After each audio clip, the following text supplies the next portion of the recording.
talk basketball and softball as we roll into the bat and ball sports in not too far the future, maybe a month and a half or so, 2 months. I know it doesn't start as early as it used to, but we still by February get there, so we're not that far away. So we will certainly get Matt back aboard.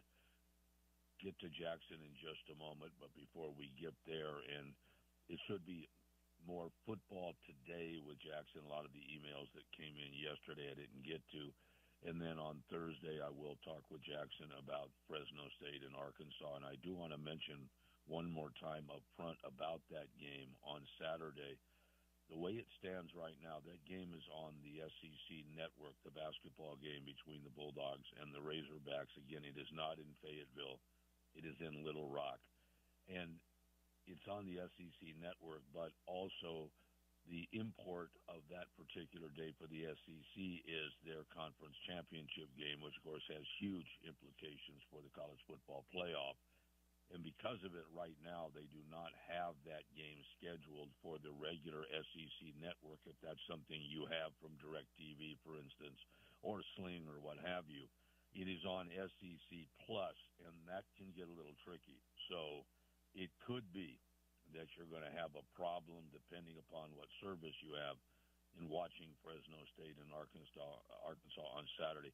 I'll try to update on Thursday about that. And, of course, Friday, you've got the less than exciting Mountain West Championship game on Big Fox between UNLV and Boise State, and a great advantage for the Broncos to have a warm weather, indoor-laden team because they play, of course, at Allegiant in UNLV coming in. So it's amazing that a team that lost to Fresno State 30-7 on their home field would be in this position. But I know, Robert, you sent that email in to me, and I agree with you completely, Faison.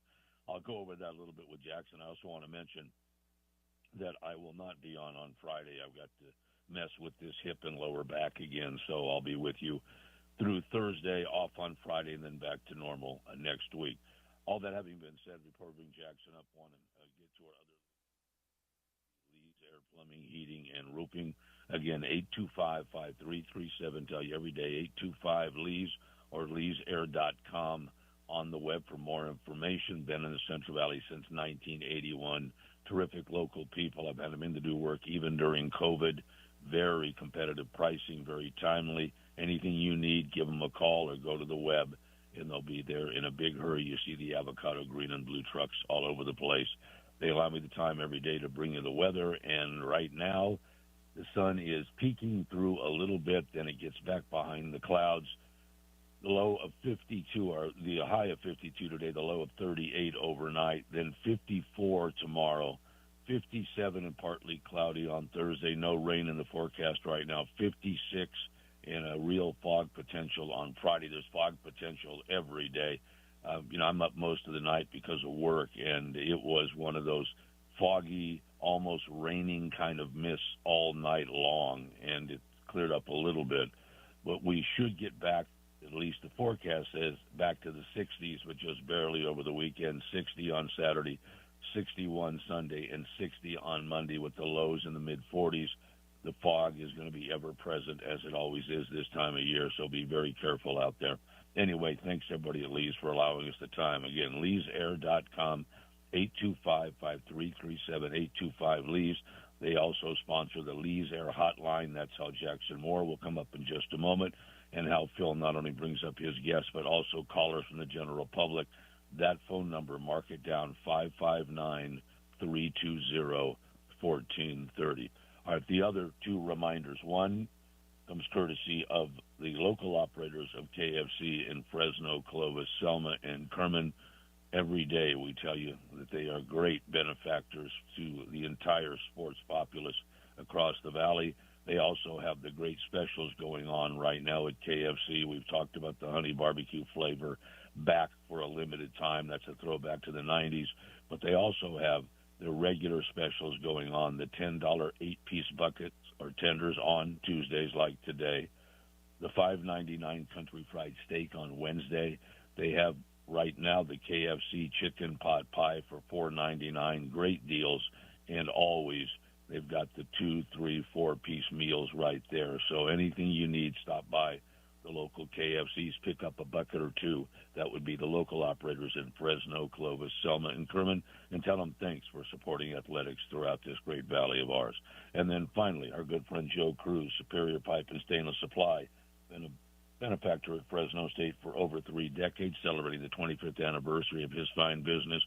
He's over at 4529 North Marty Avenue in town, Suite 103. You can give him a call at 266-7473, which is 266-PIPE. Or more information on the web, superiorpipeusa.com, or Gabe, who works for Joe, has a direct email, gabe.sbs@gmail.com. Pipe fittings, valves, sanitary fittings, food-grade chemical hoses, suction hoses, all there under one roof. Family-friendly business. If you're someone who works around a valve in any way, shape, or form from an industrial point of view, if you're a maintenance person working at a plant, around a boiler, tanker delivery service, anybody who relies upon a valve, if it goes down, your business can come crashing down with it. What Joe has for you is not only superior components, but he has same-day service, same-day estimates, and a family-friendly business. You give him a call or you stop in, you tell him what the problems are, and if it's a minor problem, he'll keep it from being a major one. If it is a major problem, he'll get you back up and running in a big hurry. And again, Joe is someone front and center in helping things in the valley with sports. He also is very concerned about businesses around him, and that's why he always wants to help. If you have any kind of problem at all around a valve or anything else that he can help with, give him a call or stop by and see him. After he addresses your issues, if you have a little bit of time, he'll tell you what he has done for 3+ decades at Fresno State, and will advise you right now to head to the main website at GoBulldogs.com. At the top, there are a couple of very important links. One says donate. The other one says NIL. If you click on the donate link, it takes you to different areas of donation. The BDF is there. Bulldog Foundation celebrating its 75th anniversary right now. Club Red is under that header. Also, you've got under ways to give, the sports clubs. You've got the Valley Co-op. You've also got the Green V Society, the Myers Champion Circle, delineation on how you can give, a variety of ways you can help out at Fresno State. With the sports clubs, your money goes directly to the sport you choose. For instance, quarterback club for football, timeout club for men's basketball. Jack Furty with me on Wednesdays to talk basketball. Board of Directors Timeout Club. He said they'd love to have more members, particularly younger members. Said give him a call on his cell directly, 559-287-3305, or hit him up on his email, FurtyJack@AOL.com. There are links for other sports there as well. For instance, Dugout Club for baseball and other men's and women's sports as well. And then finally, there is a link that says more on it, and click on it and you get just that, more information, tickets and parking for all events on campus, and a variety of other things. So stop by the one-stop shopping that is GoBulldogs.com. It's a giving day today, and see what you can do to help out Fresno State. As we talk over and over again, as the Bulldogs head of the pack in particular, you have certain schools that have corporate entities around them, for instance, San Diego State, more than Fresno does. Also schools that are helped by their state more than Fresno is, and that would be Utah State, for instance, Colorado State. So it is really a necessity that the grassroots movement takes place for Fresno State to stay competitive in what is going to be a very challenging conference in all sorts of sports beginning next year. Anyway, thanks to Joe Cruz, allowing us the time to tell you how to donate in his fine business, Superior Pipe and Stainless Supply. Thanks to Ed Dunkel, Precision Civil Engineering. We'll tell you more about Ed a little bit later on. Thanks to the local operators at KFC in Fresno, Clovis, Selma, and Kerman. And thanks to Lee's Air Plumbing, Heating, and Roofing. Again, the Lee's Air hotline, 559-320-1430. All that having been said, time to turn to our longtime friend and longtime de facto co-host, the king of the bark board. Hey, bark boy, it is Jackson Moore. Jackson, how you doing? I'm doing well, Tony. How are you? I'm doing fine. You're not going to live down that commercial, even though it has nothing to do with you. Nothing whatsoever. And I will tell you this. When I was a kid, Max Baer Jr., whose dad happened to have been the heavyweight champion of the world earlier on, Max Baer Jr. was an Ivy League educated, outstanding actor who fell into the role of Jethro Bodine on the Beverly Hillbillies. And anybody who knows Jethro had the IQ of an eggplant, okay? Max Baer Jr. had his whole career completely sidetracked by the fact that he was stereotyped forever as Jethro Bodine. I'm going to tell you something, Jackson. That guy from the commercial, Bark Boy, he's never getting out from under that commercial. I don't care what he tries to do in his career. He is forever typecast as Bark Boy. You are not, correct? I hope not. Well, I guess we're going to – if I have anything to say about it, you will be typecast. You know that. All right. As we get started, you guys have a great special Bark Boy going on the board right now, right? Yes, we're celebrating National Signing Day. It's 50% off a year. To join, you can do that today, tomorrow, and we're going to keep it running for a while here as bowl season, transfer portal, and all that stuff picks up again after signing day. So hope people take advantage. It's only about $5 a month that way to join for 50% off a year. Well, it's well worth it. I say this all the time. It's a great visit on the board itself for the free boards, but in particular, the insider board is very, very important. A lot of pertinent information that's available only there. So check it out and take advantage of the great sale right now. All right, back to yesterday. Look, you and I will talk basketball on Thursday. I want to get back to football because we spent a lot of time yesterday talking about selling the arena. By the way, Vito, yes, when I mentioned that I had actually broadcast roller derby, you asked, was it the Charlie O'Connell roller derby or the Ralphie Valadares roller derby? Ralphie Valadares with the LA T-Birds, that was as fake as you could get, the old Olympic Auditorium in L.A. My roller derby, not roller game, but roller derby, was Charlie O'Connell, the blonde Amazon Joan Weston, Carol Peanuts Myers, Tony Roman, Mike Gammon, the real roller derby. That's right. There was no real roller derby, just better actors. So, yes, that was something that I did in the 70s, and I'm very, very proud of it. Spent a lot of time at Selling Arena in the 70s, Jackson, in the 60s. I'm just wondering. Not those years, late 90s, early 2000s. All right. So you weren't with me in 1966 watching the Harlem Globetrotters, right? Not quite. When Meadowlark Lemon was in his prime? Yeah. Okay. All right. Well, listen. We'll talk more about Selling Arena at some point someday. Right now I want to get to football. And, Mark had sent in an email talking about the things that need to be addressed. And on his list, understandably, was the quarterbacking situation. I want to ask you, Jackson, we know that E.J. Warner is going to be finishing his career here with 2 games to go, or 1 game to go now, I'm sorry. And the bowl game, which more than likely will be on the 27th of December, the Arizona Bowl. That's what it appears to be anyway.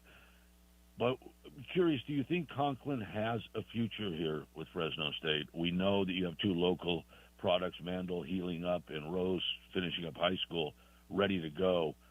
Where do you think Conklin sits right now, both from the team's point of view and from his own point of view?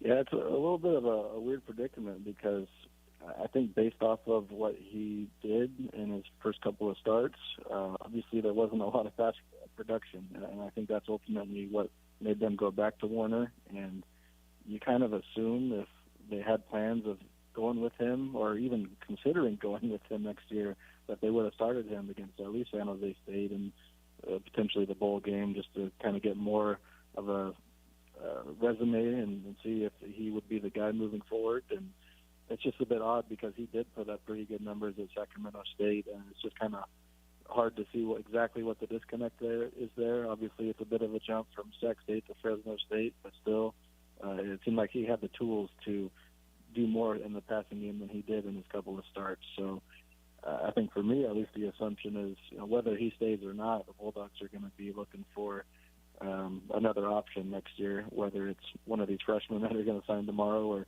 probably more likely someone in the portal. At the start of the year, you and I talked about the fact that it was no secret the success that Matt Entz had in North Dakota State, wrapped around running the football, shortening the game. he also had many times physical superiority. And so we talked about it going in, and I had brought up to you that it was probably going to be a case where they were going to load the box and make Fresno State beat them through the air, and you had said that Josh Davis, recognizing that as the OC, said that they would kind of take what the defense gave them. They wouldn't necessarily be, as I brought up, as much as they would love to be. They're not going to be the USC teams from the late 60s, early 70s, even the early 60s for that matter under John McKay, who just said, we're going to run student body left, student body right, and we can even tell you which way we're going, and you're still not going to be able to stop us. That was not going to be Fresno State. Fresno State was going to have to zig when the other team zagged. That's all there was to it. We've seen a year, Jackson, where they haven't been able to consistently do that. When they've had dominance on the line, yes, they've been able to run it down somebody's throat. But we saw on a number of games, San Diego State comes to mind, and some other games, where Kansas, Bulldogs could not do that. Was the failure of the multiplicity of the offense based upon the fact they couldn't find a comfortable fitted quarterback? Was it the wide receivers? Was it the line itself? Why was it that zig when they zag was not a consistent entity of the Fresno State offense?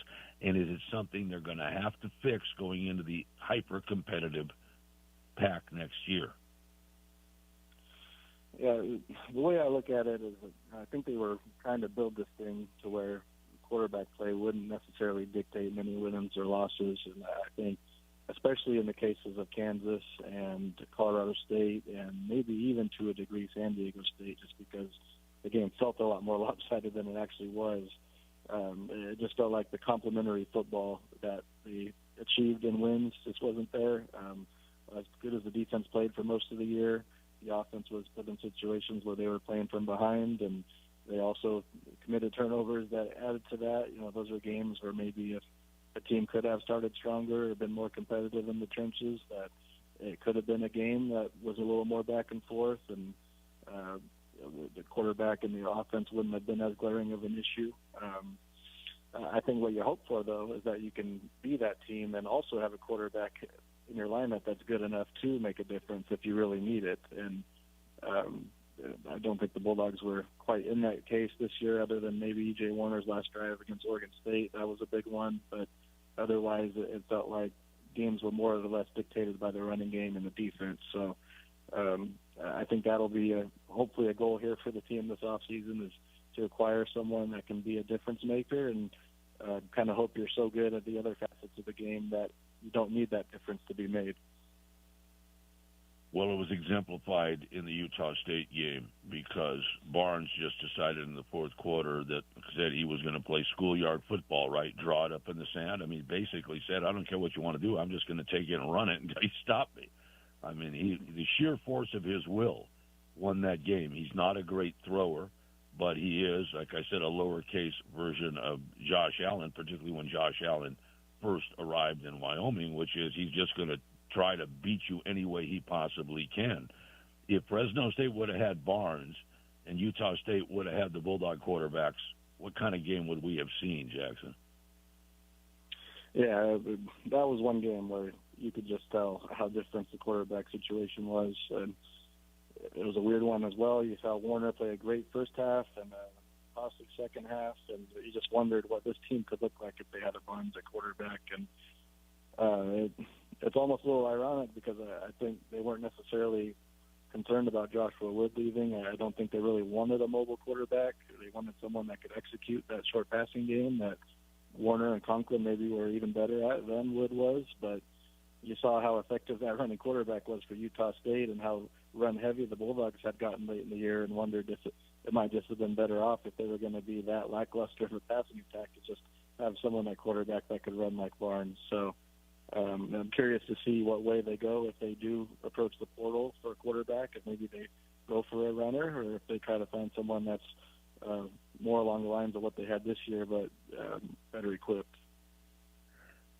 We've talked in the past about when Rick Pitino arrived with the Boston Celtics from college and then went back, of course, to college afterwards. But that he had the line about, Larry Bird's not walking through that door, Kevin McHale's not walking through that door. And his point was, Year past is just that, and yeah, those guys were great, but they're not relevant now because they're not playing. I bring that up because if you had a Marcus McMaryion prototype, how different would this season have been for Fresno State? Yeah, it probably would have been a difference maker in the Utah State game. You hope it would have made a difference against San Diego State. I think Kansas and Colorado State probably got too far away from this team, no matter who was at quarterback and with everything else that was going wrong. But, I mean, those 2 wins alone could have been the difference in playing in a Mountain West Championship game instead of sitting at home this weekend.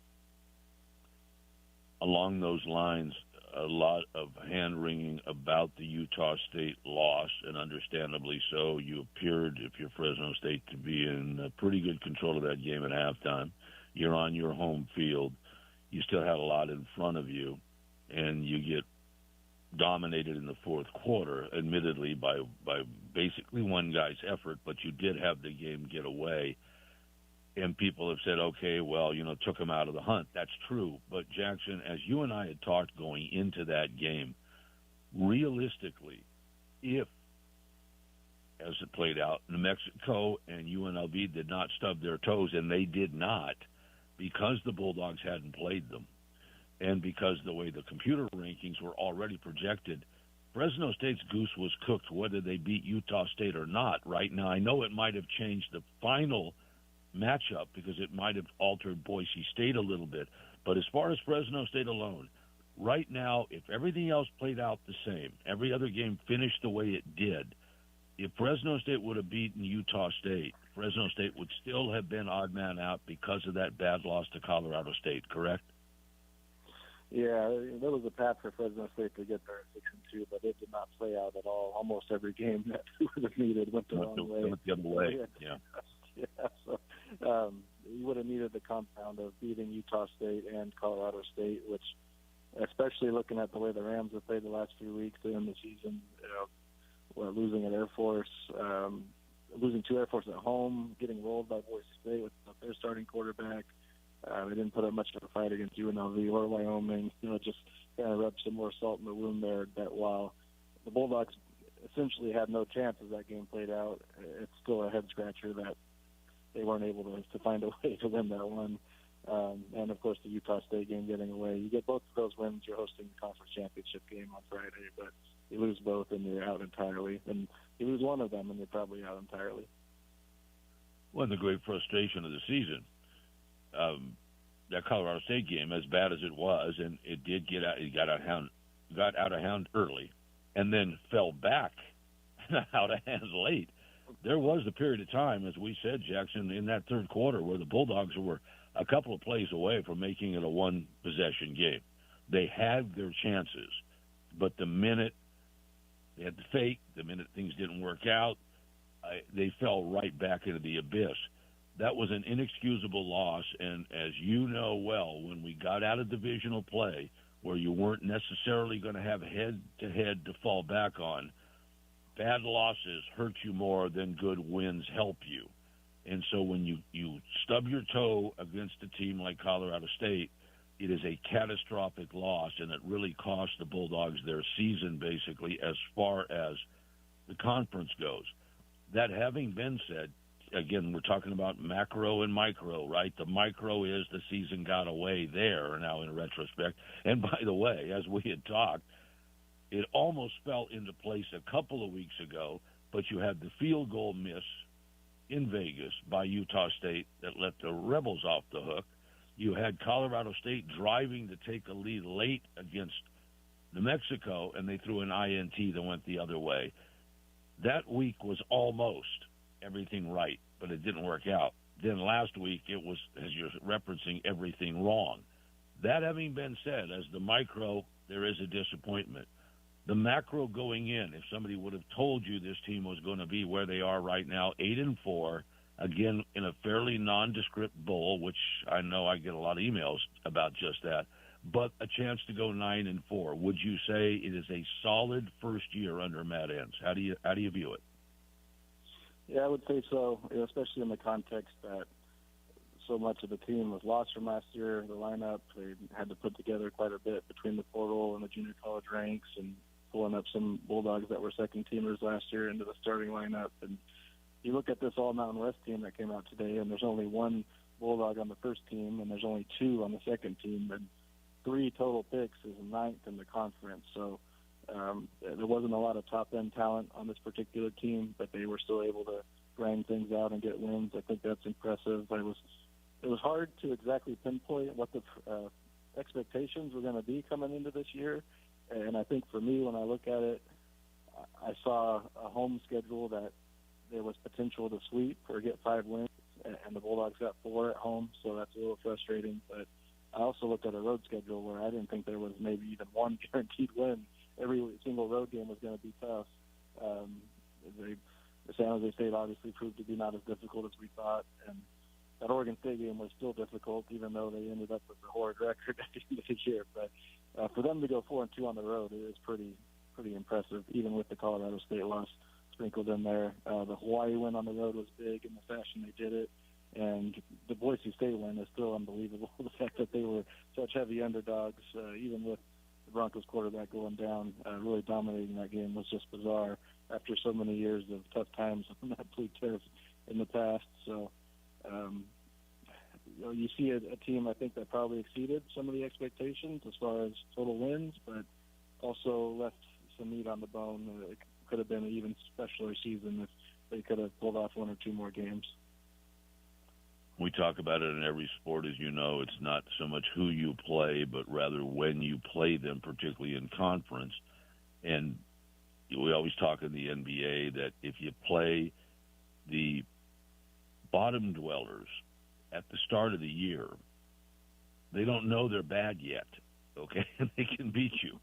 It takes a while for them to find out they're not very good. So if you play one of those teams early in the year, they don't know they're terrible. Nobody told them that yet, okay? It's the old Bill Parcells, you are what your record says you are, right? Well, if you're, 0-0 starting your season, you don't realize you're going to be 2-14 in a couple of weeks, right? The bottom line is, for Fresno State, certain teams they played, Jackson, didn't know they were that bad when they played them. Colorado State, had they played them later in the year, the Bulldogs would have won. The flip side is a team like San Jose State felt a lot better about itself early on in the year than they did late, so the Bulldogs' timing was right there. As you look at the season, take the same teams. If you put them in a different order, do the Bulldogs end up with a completely different season, in your opinion? Good or bad? Yeah, I think there's so many cases in the Mountain West, especially, and even you throw the Oregon State game in there where you play those games 10 times, it might be a different outcome. I'm not sure the Bulldogs would have won all 10 of the ones that they won or lost all 10 of the ones that they lost, right?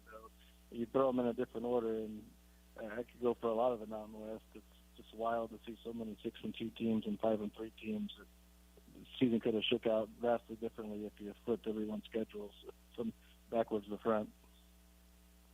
We talked about if they were still in divisional play, it would have been a problem because San Diego State was so far out in front. But the way the Aztecs finished, it almost wasn't a problem. If the Bulldogs would have taken care of business, they could have gone right past the Aztecs. It still wouldn't have put them in the title game. So I will ask you, because Robert made the point, and I agree with him, that the one thing Boise State has done is, by and large, over the years, they have beaten the teams they're supposed to beat.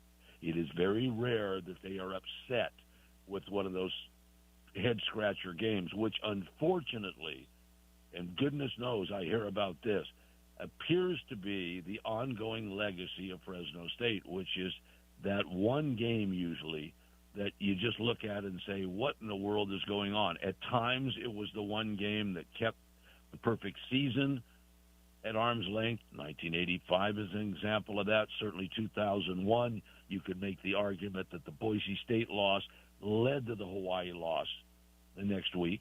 Then the team recovered and was great again, but it was too late. Always seems to be one game, the old Rosanna Dana line from Saturday Night Live. It's always something, Jackson, every time, okay? It's always something.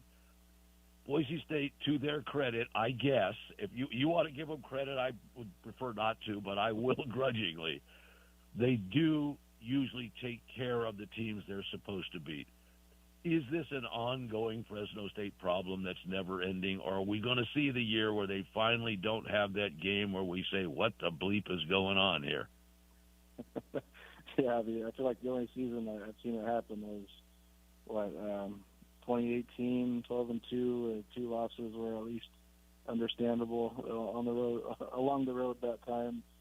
Otherwise, there always seems to be some sort of head-scratcher along the way, and it's a fair reputation that's been earned, and even Coach M's kind of alluded to talking with Coach Tedford, and that there always seems to be a little bit of a dip at some point in October or November, and he's trying to figure that out here moving forward.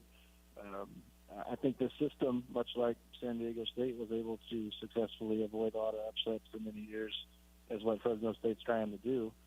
Ultimately, you want to be so good in the trenches, running the ball, and on defense that you're never going to be vulnerable to one of those losses. But the Bulldogs weren't quite in that position this year. They were effective sometimes, other times they weren't, and that puts you in a spot where if you fall behind early, that whole hope that you had of establishing yourself in the trenches and controlling the game really goes out the window. And you don't have a quarterback that can dig you out of that hole, that you're in trouble, as we saw at Colorado State and at the very end against Utah State. So some work to do, but I think a lot of progress was made this year. Last year's team didn't even rush for 100 yards a game, and this year's team ran for 170. So I think we're seeing the direction that Coach Ince wants to take things, and hopefully they make another leap in year two. They got a lot of seniors to replace, but it's definitely a culture shift, and we'll see if it takes another step next year or if there's a little bit of a rebuilding job to do here.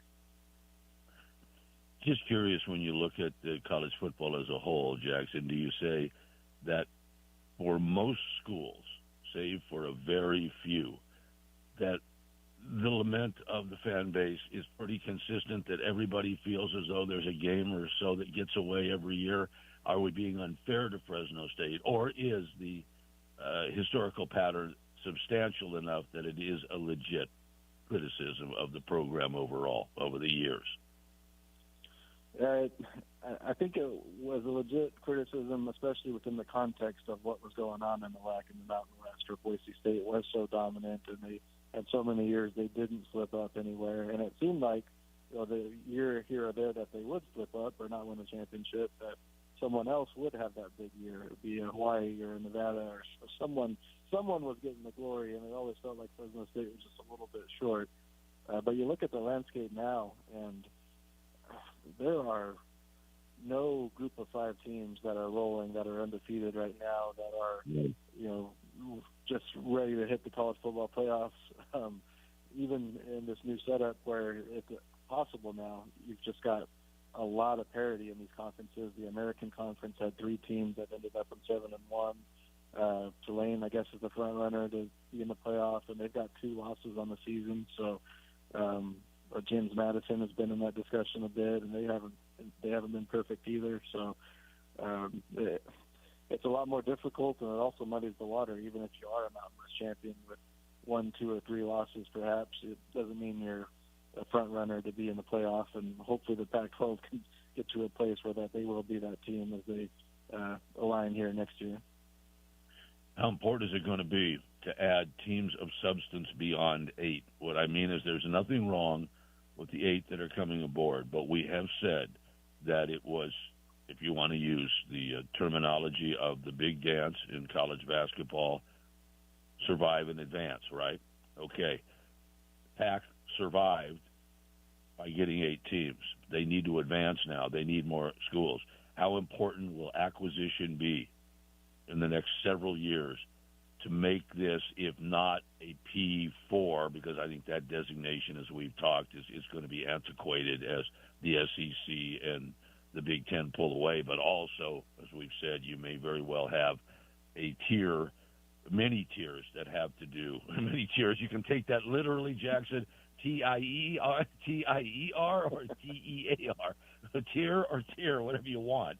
You're going to have finances maybe dictate the minimum and maximum salary cap that you have to play under, and you're going to have different tiers by association agreeing to play under those financial parameters. So it's going to be antiquated to talk B4. But with the terminology now, is it going to be the goal of the pack to be a tweener somewhere between a group of 5 and a P4? Is that the goal of the immediate time here, of the next, say, the time between now and the end of the decade? I think so. I think probably the lowest acceptable outcome for this whole development, I think, is for the Pac-12 to have separation from the Mountain West, and I think they've achieved that, and the TV deals, whether we hear about what the dollars are actually going to be or not, will reflect that.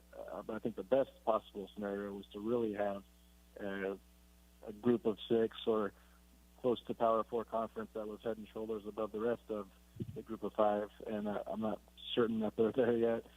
Even if you form this year's Pac-12 together, they're all still chasing North Texas, Tulane, and maybe even Navy in a lot of rankings. So it's not a certainty that the Pac-12 is going to be head and shoulders above those other teams or conferences. If they could have gotten Navy and Memphis, I think that would have really cemented things in the perception moving forward. But I think there's still work to do, and maybe if they could grab those 2, or if they can be in the right place at the right time when other dominoes fall, if they can bring back some teams from the West, and that they still have that opportunity to get there. And for the time being, they need to roll with their 8 teams and collect as many dollars as they can to try to continue to separate from the other group of 5 conferences. My last 2 questions, again, as usual, too quickly out of time. We'll reconvene with Jackson on Thursday. Benito, our good buddy from Reedley at the Egg Farm. Again, do not cross Benito, otherwise you will see a salvo of eggs coming your way, Jackson, and they're not as expensive as they were several months ago, so you really don't want them against your house. That's all I'm telling. Okay. But one, he brings up North Texas. Yes, fair enough, Benito. Your point is well taken. But his question is, are the Bulldogs going to be better than 8-4 next year in Jackson regular season? I think it's too early to say.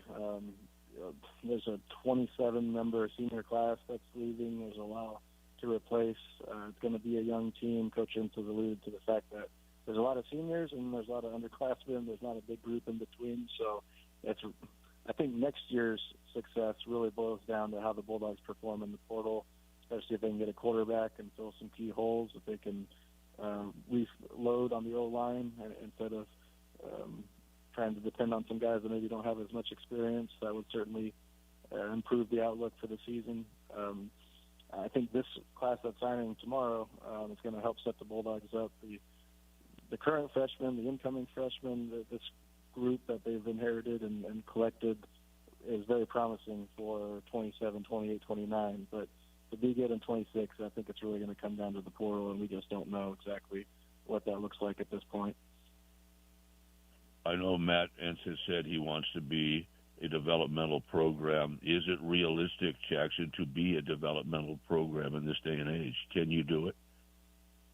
Yeah, I think they are setting up for a good run there. Again, hopefully by 2027, certainly by 28, 29, you're going to have a lot of Ince guys, classes, a culture that's been instilled that they'll hope to capitalize on at that stage. But I think, again, for next year, it's probably not realistic to depend on such a young team alone. But that's what the portal is there for now, to help fill in the gaps. And hopefully they can one advantage should be that there shouldn't be a lot of high-priority dollars to go around on the returning roster, and that they can hopefully spend that NIL budget on new players to come in for that year or so, and then redistribute that money to the guys that perform from the underclassmen the following season. Well, again, get the sub on the insider part of the board, and a lot of that information coming down the pike from Jackson. And then the final question for today. In the very murky crystal ball, if you were to be king for a day, who belongs in reality in the title game? Is it legitimately the proper matchup, UNLV at Boise State, or is the venue wrong? Are either or both teams wrong, given how we saw teams like New Mexico finish? What's your feeling? Yeah, I don't know how you fairly do it, to be honest. It's a mess. There's no divisions. Ideally, you get two teams that have great years, and one of them's a shoe-in to be in the playoff, depending on who wins the championship game. Obviously, you have situations like this year that can happen, and very similarly in 2023 without divisions to try to pit 12 divisionless teams into a championship game with no clear tiebreakers or divisions. It's just really difficult to pull off.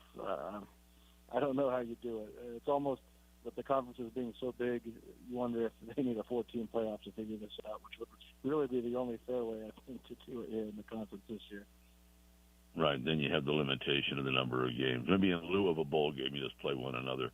I'm convinced the hair is behind this somewhere.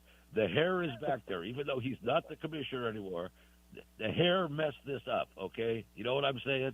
So you go ahead, you find him, and you let him know.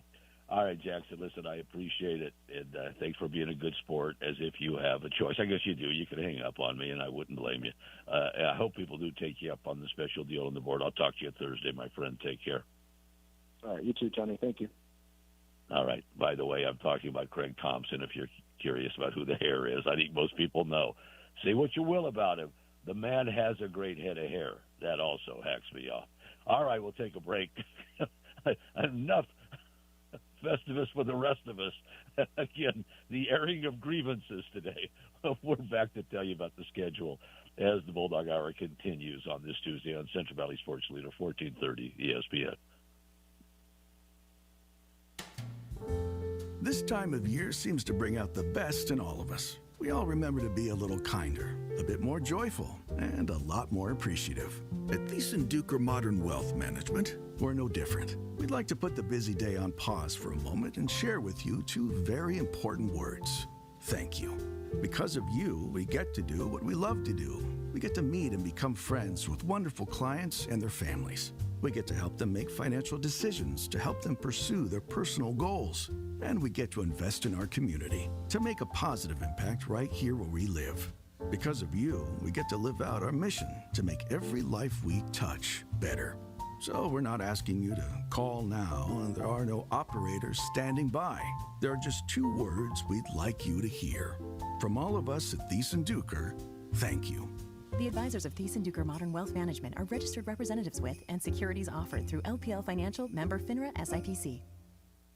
Football fans, it's Phil Benatti telling you to bring your tailgate and your holiday cooking to Championship Farm with a trip to your local grocery outlet in Kerman, Sanger, and Fresno Southeast, downtown, and Northwest stores. Hurry into these grocery outlets and stock up now on holiday hams and turkeys, fresh produce, baking essentials, party platters, snacks, and drinks. Everything you need for the big game or the big gathering. That's top quality products at deep discount, money-saving prices. Score big this season at Grocery Outlet, Kerman, Sanger, and Fresno Southeast, downtown, and Northwest stores. Basketball is here at Fresno City College. Come cheer on the Rams, both men's and women's teams, two of the top programs in the state, where every game is fast, fierce, and full of heart. Don't miss your chance to see championship-level basketball live at FCC. Want to know where the Rams play next? Or check schedules for other sports? Visit FCCRams.com for full fall and winter athletic schedules. Be part of the tradition. Be part of pride. Fresno City College Athletics, where champions compete and fans bring the energy. Citrus season is here, and once again, growers are choosing orange over blue because Kubota means less downtime, easier controls, and better value through the long harvest stretch. When you're racing weather, labor, and time, uptime matters, and Kubota delivers. So, turn to Pioneer Equipment, your authorized Kubota dealer, for the tractors and service they depend on. With Fresno and Reedley locations, Pioneer Equipment, your authorized Kubota dealer, is ready for you this season. Visit Pioneer Equipment, your authorized Kubota dealer, today. Online at pioneerequipmentca.com. Bulldog basketball is back and heating up the Save Mart Center. Don't miss any of the exciting action as both the men's and women's basketball teams take on the Mountain West this season. Make sure to bring the whole family to root for your hometown Bulldogs as they compete for that Mountain West championship Fresno would love to bring home.